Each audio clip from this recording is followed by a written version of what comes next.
Nous avons choisi dans notre école du dos de bilanter et traiter toutes les rachialgies qui nous sont confiées avec un regard mécaniste systématique. Nous contrôlons toutes les mobilités analytiques et segmentaires de chaque étage rachidien. C'est l'exercice de la kinésithérapie vertébrale en service hospitalier orthopédique qui nous a conduits à vérifier manuellement et traiter si besoin les désordres vertébraux, le plus souvent selon les techniques Soyer. Puis, dans le service de radiologie voisin, à vérifier l'efficacité de nos techniques manuelles et motrices par des images radiodynamiques avant, pendant et après nos traitements. Bilan et entraînement moteur sont dispensés sur ballon et disque d'air. Ces matériels gonflables, rigoureusement choisis, nous permettent souvent de retrouver suffisamment de mobilité en flexion, en extension, en inclinaison et en translation étage par étage, de bas en haut et de haut en bas. Ceci, dans les limites articulaires indolores de chacun. Les progressions sont parfois millimétriques. Ces matériels gonflables nous permettent ensuite d'éduquer et rééduquer les rotations vertébrales souvent limitées ou algiques, puis d'orienter les patients vers une gymnastique articulaire personnelle ou vers les cours collectifs de gym du dos de notre école du dos. Un ballon double, un disque d'air et un ballon rond équipent notre poste de travail matérialisé par un espalier et complété par 2 affiches pédagogiques. Les ballons doubles, très confortables et rassurants, sont installés en transversal ou longitudinal. Ils s'utilisent ainsi à la recherche des mobilités passives par compression et actives par rotation sur les plans antéro-postérieurs, latéraux et en diagonale. Les évaluations, puis les progrès de convergence ou de divergence sont indiqués sur une fiche bilan. Les 4 axes sont explorés au début et à la fin de chaque séance. Également ballon de posture et d'ostéothérapie ballon, il est utilisé avec un espalier permettant de faire varier le niveau des points fixes dorsaux et d'un tabouret praticien qui facilite toute mobilisation lombaire en 3 plans, étage par étage vertébral. Utilisé en ballon tandem longitudinal pour guider par les 2 genoux le rythme et les directions des sollicitations pelvilombaires, le praticien complète ensuite des 2 mains les mobilisations et étirements latéraux, dorsaux-lombaires. En situation transversale, le ballon double additionne confortablement et en sécurité les appuis antéro-postérieurs avec les mobilisations transversales précédentes par compression.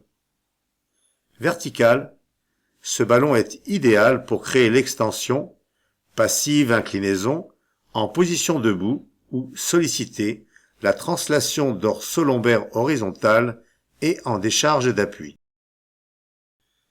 En parallèle de ces actes de bilan et de thérapie, chaque séance est l'occasion d'une éducation motrice élémentaire devant notre poste de travail. Un espalier évidé de 3 barreaux, un tabouret, un disque d'air, un ballon suspendu et nos 2 affiches didactiques sont installés sur un panneau coulissant, permettant ainsi de s'entraîner seul, passivement ou activement, et en face du praticien, en faisant coulisser la porte derrière l'espalier. Au plan de l'action, nos premiers messages de kinésithérapeutes sont orthopédiques.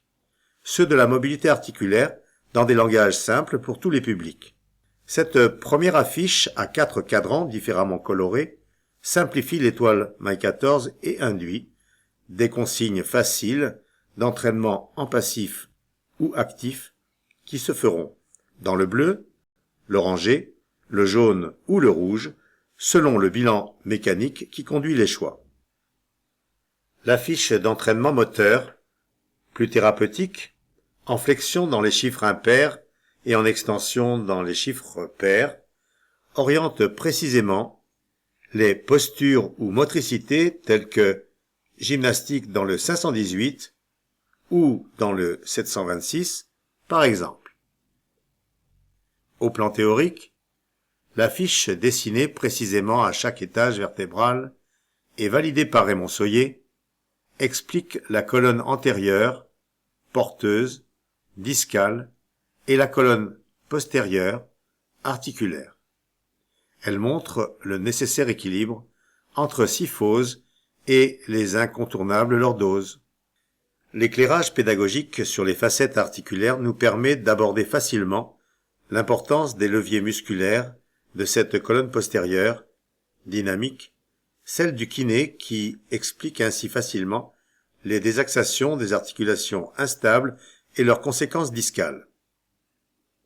Notre pédagogie, par la neurologie, s'est montrée très éclairante en 3 images qui présentent la moelle épinière dans son armure osseuse articulée.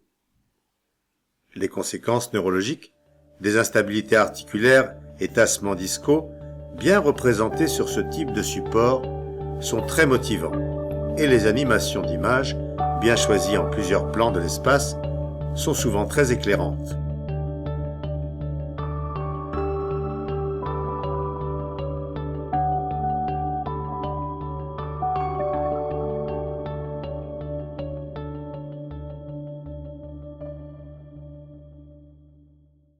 Concernant la musculature vertébrale, ce sont les muscles profonds qui sont le plus souvent ignorés et complexes à représenter pour une pédagogie tout public.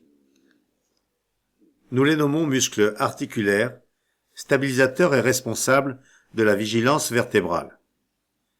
Cette représentation est souvent suffisante pour conforter leur importance majeure en reprogrammation vertébrale. Il faudra bien sûr s'entraîner à réussir ces techniques de mobilisation passive et active sur ballon.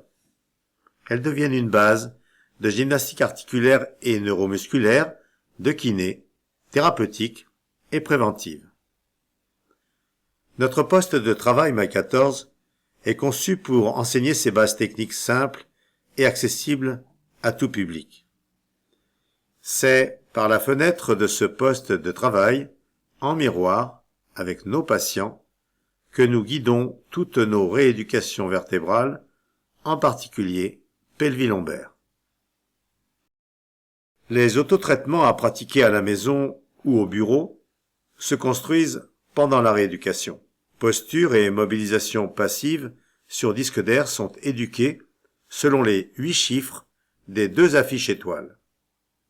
Les pieds et les mains sont posés et les mobilités passives sont mesurées et reportées sur la fiche bilan à chaque séance. Ces mobilisations passives sont entraînées 6 à 8 fois par jour par petites séances répétées sur une chaise ou un tabouret. Le patient s'attardera sur les chiffres ou sur les couleurs indiquées par le praticien. Au fil des progrès mécaniques et des entraînements actifs sur ballon rond, les orientations thérapeutiques, posturales et dynamiques, sont entraînées et rythmées au métronome à 60 temps par minute. Les troubles du rythme éventuels sont alors repérés et éduqués à la pendule sur la base d'un mouvement par seconde. L'addition des entraînements passifs, actifs et de la coordination des 3 courbures rachidiennes et des 2 ceintures scapulaires et pelviennes est naturellement entreprise pour toutes les personnes en fin de rééducation, en particulier pour celles qui souhaitent pratiquer une gymnastique personnelle ou participer au cours collectif de gym du dos de l'école du dos. Les sangles MY14 de thérapie décompressive par étirement alterné et rythmé sont toujours intégrés à la séance de gym du dos collective et s'utilisent pour soulager le poids du corps ou contre résistance à des fins de musculation, en particulier des systèmes musculaires extenseurs et rotateurs vertébraux, qui sont la cible orthopédique privilégiée des écoles du dos MY14. C'est sur ces bases orthopédiques de liberté articulaire et d'éducation motrice post-lésionnelle que les écoles du dos MY14 déclinent leur gymnastique anticipative triplan de prévention des récidives des rachialgies mécaniques. C'est l'entraînement répétitif de patterns moteurs préprogrammés, de séance en séance, qui a l'ambition de créer une prémotricité anticipative. Ce feed-forward, deuxième niveau de sécurisation pour protéger l'intégrité ostéo-articulaire retrouvée, se construit à vitesse élevée grâce aux rythmes musicaux progressifs dans la configuration des mouvements lésionnels. C'est l'ambition finale de reprogrammation automatique des fonctions vertébrales que nous poursuivons par notre Gym Ballon My 14 pour kinésithérapeutes.